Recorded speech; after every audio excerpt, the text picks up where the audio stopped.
recorded vaccinations. We are vaccinating a 7-day average of nearly 2.2 million Americans a day, up from about 900,000 when we came into office. Saturday was as high as 2.9 million doses reported administered, a new daily record, and we're at a pace seen nowhere else around the world. This is a function of everyone executing to their fullest, and it depends on vaccination sites being open late and the tireless effort of vaccinators. While all of this is challenging, our message is keep going. I know the pace is challenging. This is a war, and we can't let up. Last week, the president announced we'd have enough vaccine for every adult in America by the end of May.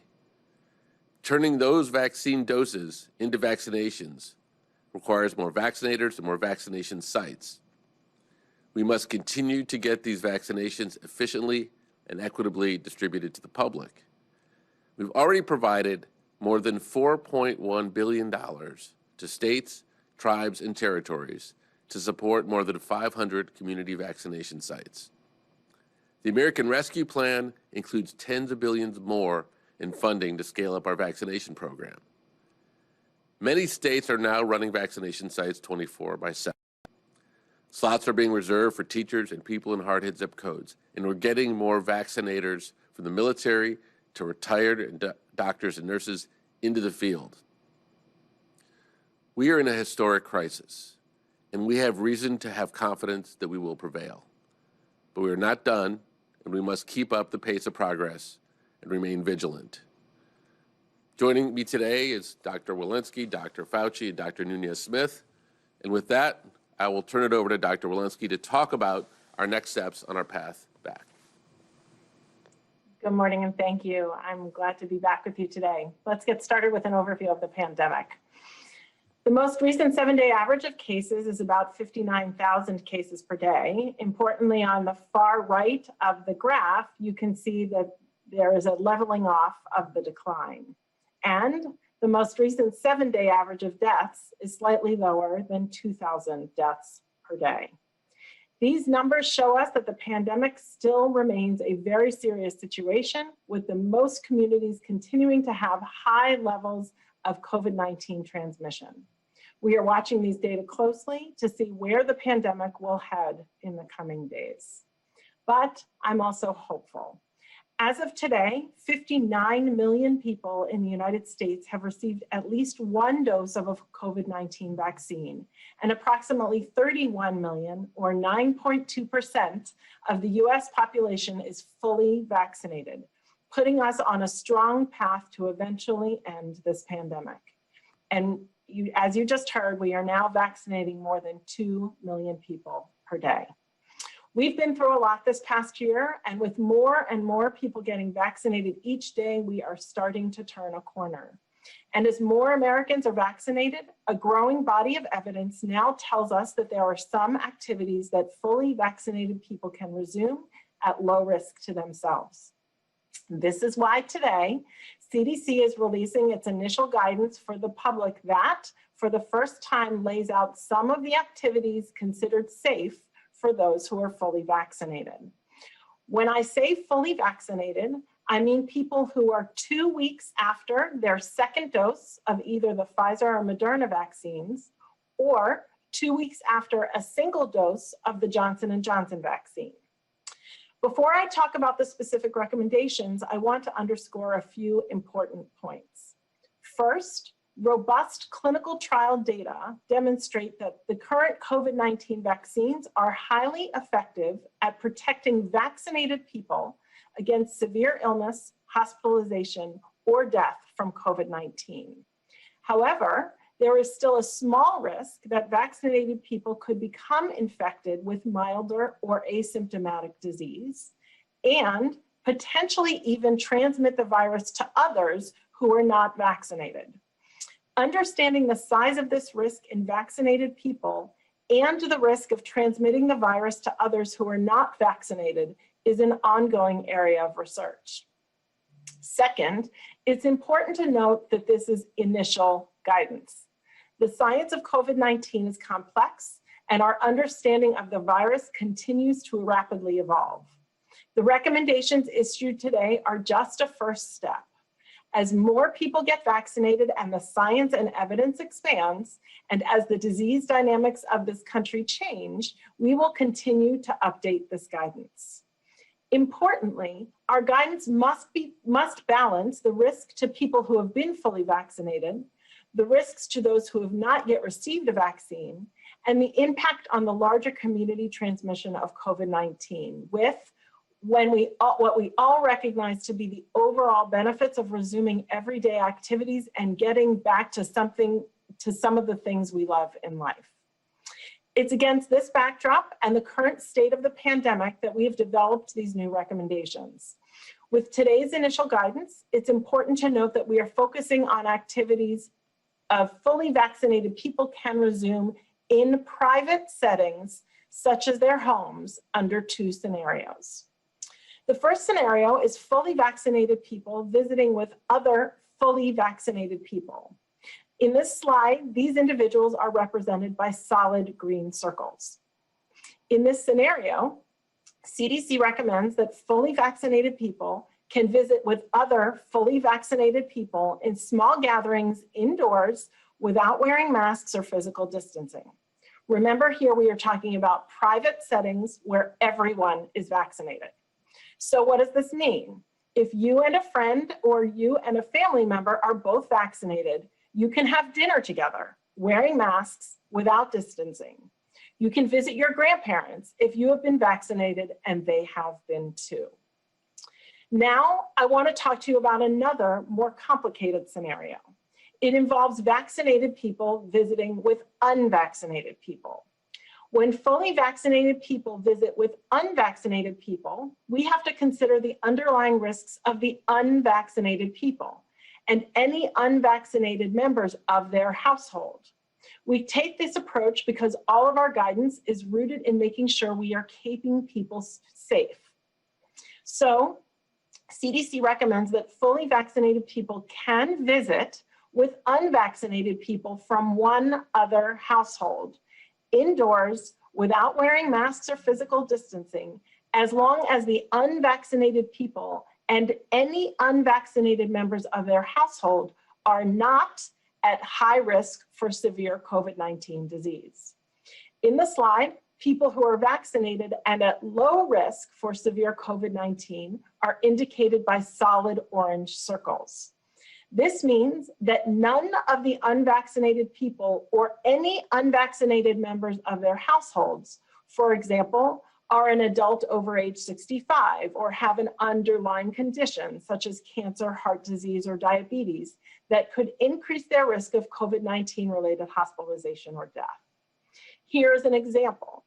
If grandparents have been vaccinated, they can visit their daughter and her family even if they have not been vaccinated, so long as the daughter and her family are not at risk for severe disease. They are solid orange circles.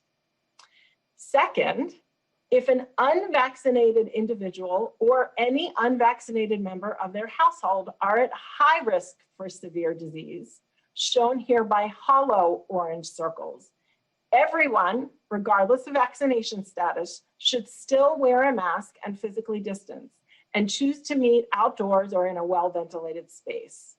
This is recommended to keep the individuals at high risk who are unvaccinated safe. Similarly, when fully vaccinated people are visiting with unvaccinated people from multiple households, everyone should wear masks and physically distance and meet outdoors in a well-ventilated space. Moving on to quarantine, away from visiting.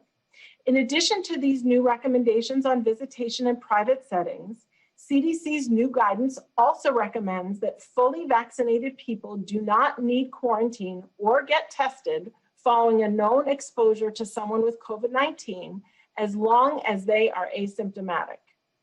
At this time, the CDC is not adjusting current guidance on travel. We believe these new recommendations are an important first step in our efforts to resume everyday activities in our communities.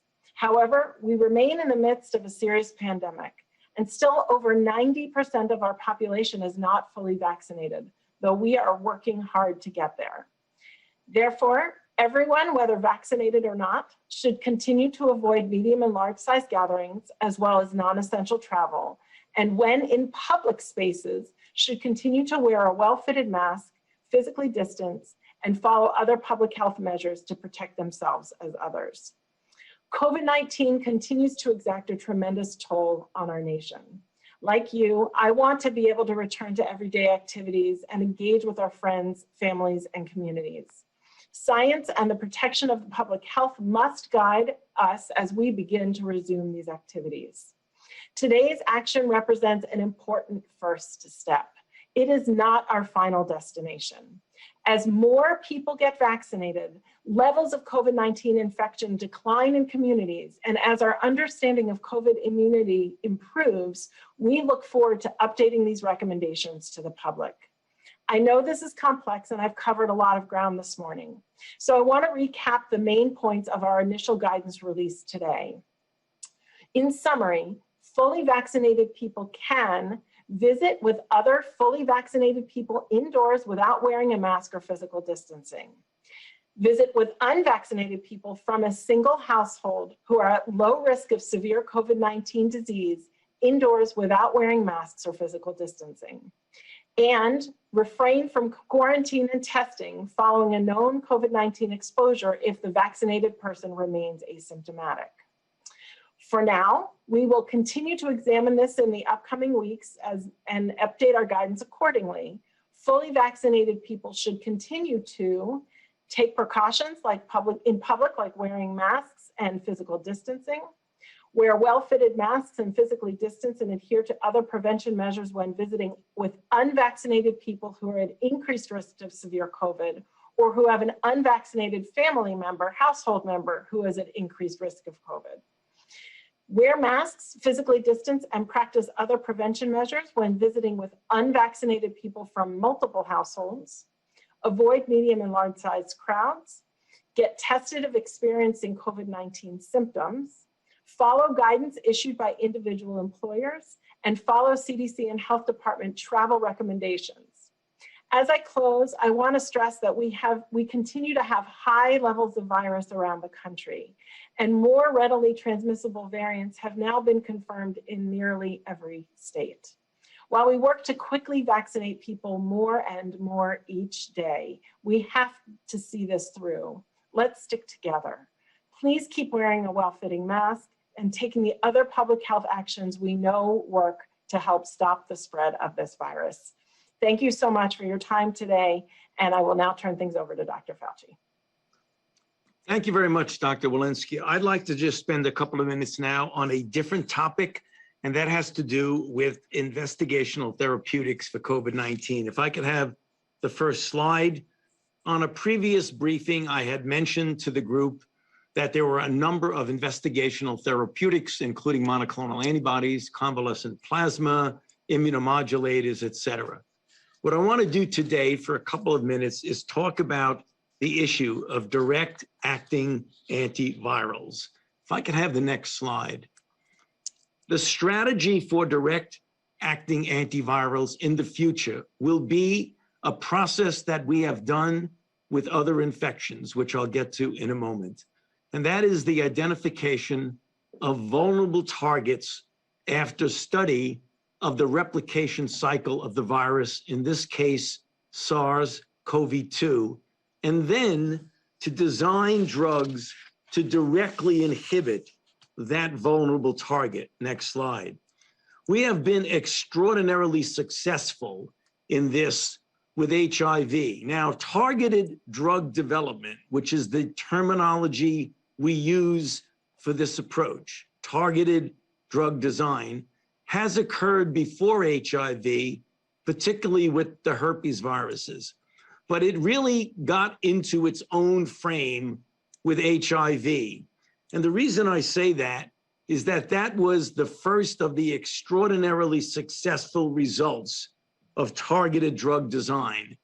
And the reason and the mechanism that we got there, next slide, was to delineate the replication cycle of the virus. In this case, you see in the upper left, HIV binding to its now well-described receptors, the CD4 molecule and one of its co-receptors.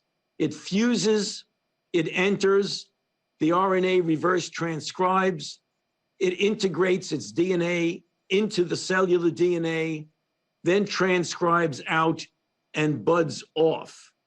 Over the years of intensive study, next slide, each of those vulnerable targets has led to a different class of a highly effective antiretroviral drug, including the reverse transcriptase inhibitors, the protease inhibitors, the integrase inhibitors, and the fusion and entry inhibitors. Next slide.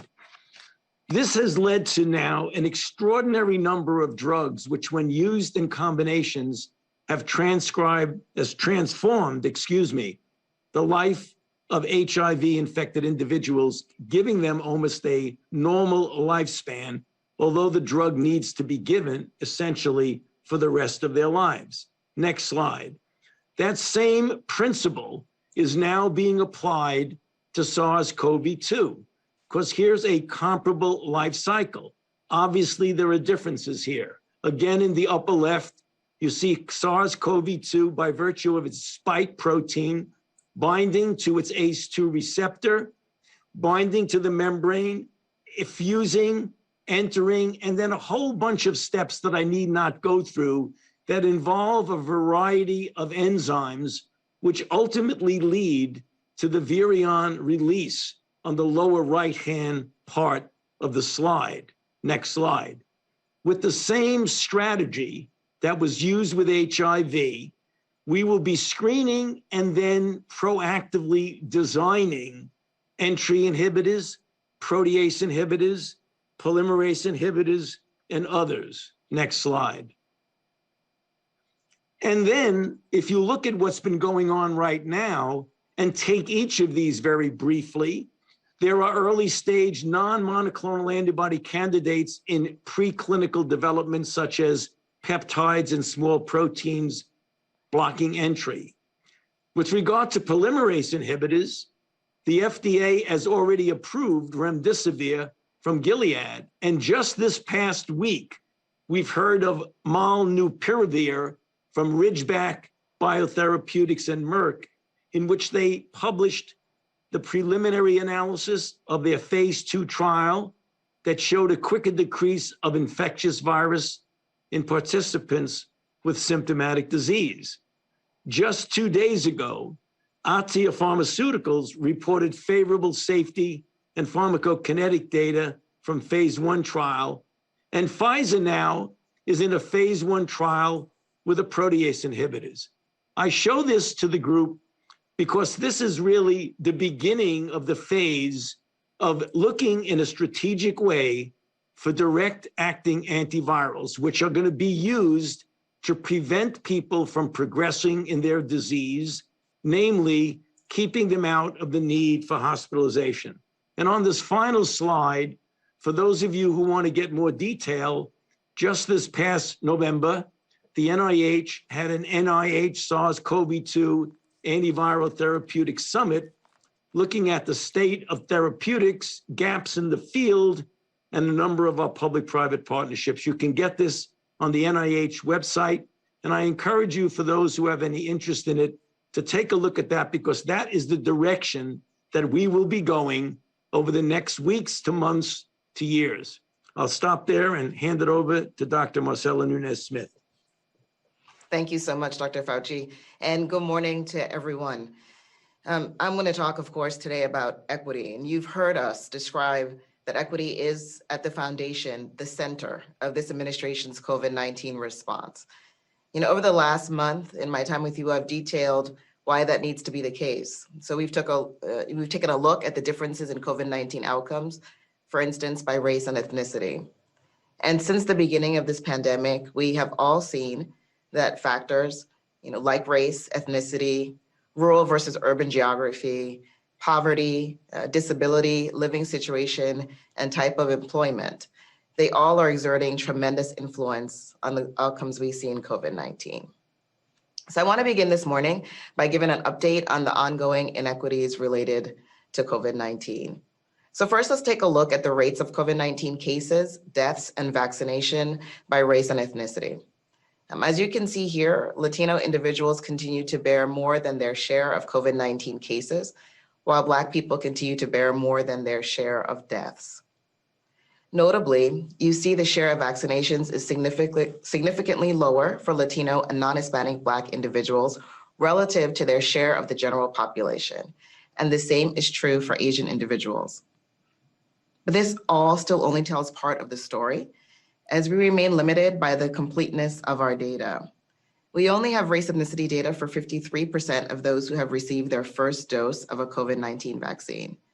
This varies widely among the states, as you can see on the next slide. And we're not getting from individuals, from providers, and from states the critical information about who has access to these 3 life-saving vaccines that need to be equitably distributed across our country. So I want to emphasize here, it is possible to do better. The final slide shows us the information that providers and states are reporting to us and the age of people who they're vaccinating. So contrast that with the data on the race and ethnicity of those same individuals. Again, we have critical ground that we must make up, but we cannot get discouraged or feel like it's insurmountable. All of the evidence points to one simple truth: we can do this. So like many of you, we've also seen a lot of conversation about vaccine confidence, about how some communities, due to a range of historical as well as contemporary factors, are less inclined to believe that these vaccines are safe and effective, less inclined to trust the systems offering these vaccines, and less inclined to trust the government asking them to get vaccinated. So we still have some work to do to meet people where they are. The administration is implementing a comprehensive national public education campaign, and we've been hosting roundtables with key constituencies to make sure that we get that effort right. We're building relationships with trusted messengers all over the country to make sure they have the best information possible to share with their communities. But we cannot, and we will not, accept that these differences in vaccine confidence are the end all and be all of the difference in vaccine uptake that we're already seeing. In the context of inequitable systems, we must take significant steps at every level of intervention to bend the vaccination process towards justice. Now, our success depends on our ability to build a robust and coordinated effort at the local, state, and federal level to overcome all of the dynamics that are in place.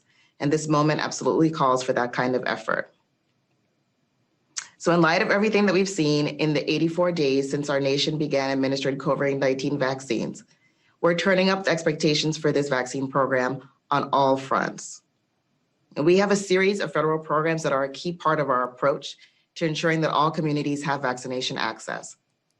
First, we have our large community vaccination sites all over the country.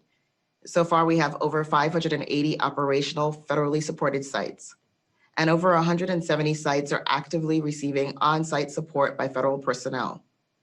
And we've also been able to stand up a series of federally established community vaccination centers. And by the end of this week, we'll have 18 of those sites running across 7 states with the ability to administer 61,000 total shots per week.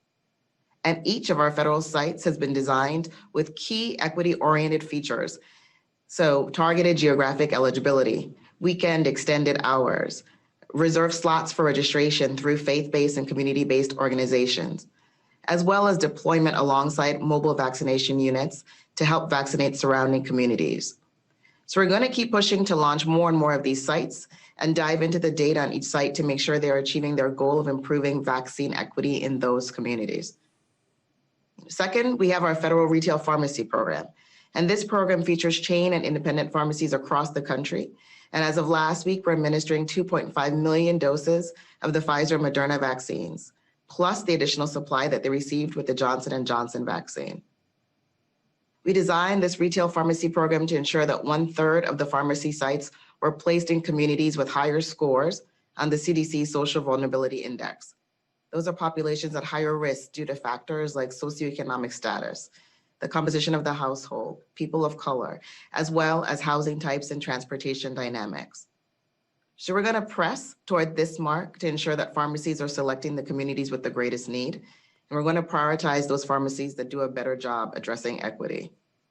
And finally, we rolled out our Federal Community Health Centers Partnership Program. And over the past 3 weeks, we have been onboarding the first 250 centers. They collectively serve 12.5 million people and span all 50 states. You know, as a whole, these community health centers provide services for large numbers of public housing residents, people of color, and individuals with limited English proficiency. So as we look to the next phase of this program, we will prioritize filling gaps in our coverage to the hardest hit, highest risk communities, whether they be urban or rural. And as we double down on the reach and impact of our federal programs, we'll continue increasing our vaccine supply to the states. And as we move forward, we're calling on every state to show their work too. We're asking our partners in the states to offer clear, transparent equity goals for their residents. And we're also calling on the states to help us get the data we need to know where we are and to work with us to find creative solutions to the inequitable vaccine uptake that has already emerged in these first months of the vaccination program. So I just want to be clear that achieving equity is not an aspirational goal. This is mission critical. Absent equity, we will not be able to stop this pandemic from continuing to claim lives, strain our healthcare system, and weaken our economy. But by working together, we believe we can hit the mark. So I thank you for your time. And with that, I'll turn it back over to Andy. Thank you. So we covered a lot of ground in our report out. Just before I turn for questions, I just want to maybe briefly summarize a few things that we heard today. Today, I think we've begun to describe what a world looks like where we move beyond COVID-19.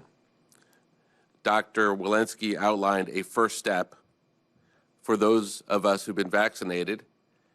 And I think it's important to note that as more and more people get vaccinated, Dr. Walensky will continue to update us, and that list of activities will continue to grow. Dr. Fauci outlined ongoing strategies to allow for a life post-COVID to become safer and safer. And Dr. Nunez-Smith, I think, importantly points out that this recovery is not an even picture. And in fact, we cannot fully get back to a place where we are approaching where we were before COVID unless we do an important and good job reaching equity. So I think a very hopeful morning, but with some continued warning signs and hope for the future. So with that, let's take some questions. Thanks, Andy. And we're running a few minutes late today, so we're going to have to take a couple less questions. But first, we'll go to Ed O'Keefe at CBS. Hi, everyone. Happy Monday. Hey, guys. International Women's Day. Obviously, We this have some is, special guests. we're Today overlapping on with the, International Women's Day, the can you hear President me? signed We two can hear you both. executive orders.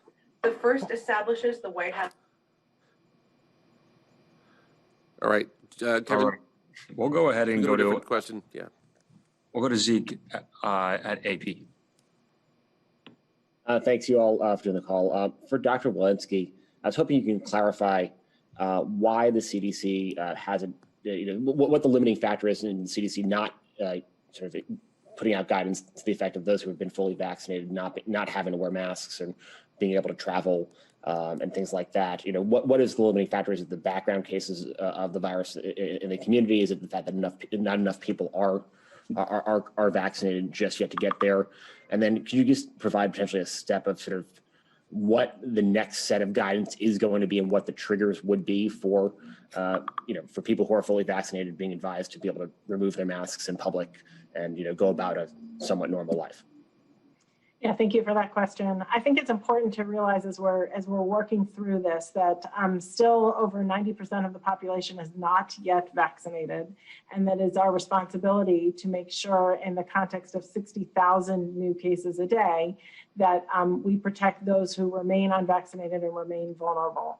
So we're doing our best to do that. I think it's also important to remember that people who are vaccinated, there's increasing data now that suggests that they might get breakthrough infections with lesser amounts of virus, lesser amounts of disease, lesser symptomatic disease, milder disease. However, we're still waiting for data to emerge about whether they could transmit that virus to other people.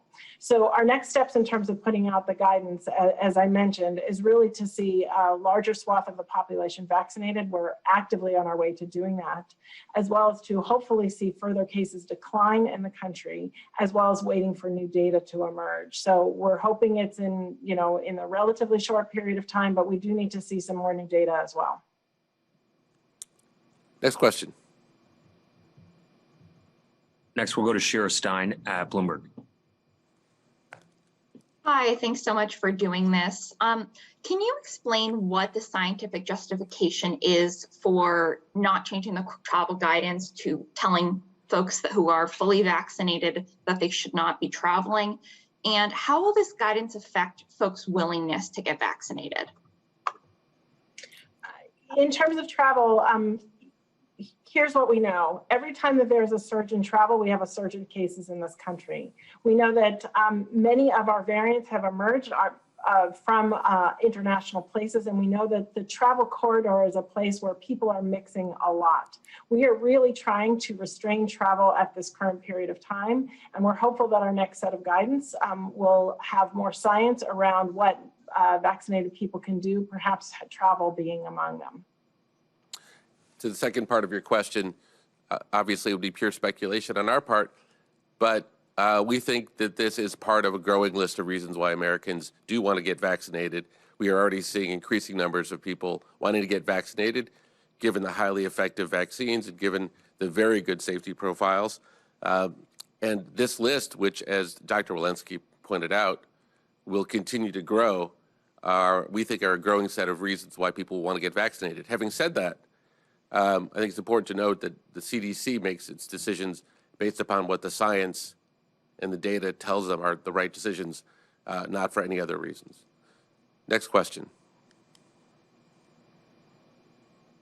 All right, I'm going to try Ed one more time. I think you figured it out. I did, thank you. And let me follow up on the travel question there, because Director Walensky, you explicitly said grandparents now could go visit their daughter's house and see the grandkids. But in many cases, that's going to result in grandparents probably getting on a train or a plane to go to a neighboring state or some other state to see them. If a governor calls you today and says, okay, you just said people can gather in homes and this is going to cause people to start traveling despite the urge not to, what guidance would you give that governor regarding vaccinated people coming back to their state? Do they still have to quarantine for a certain amount of time? Or at this point, can they sort of disregard those travel restrictions if they've been vaccinated and have been fully vaccinated, waiting those 2 weeks after their final shot? Our travel guidance is unchanged, and so we would maintain whatever travel guidance is currently in place. We would like to give the opportunity for vaccinated grandparents to visit their children and grandchildren who are healthy and who are local, but our travel guidance currently has been unchanged. Kevin, next question. All right, and final question will go to Alice Park at Time.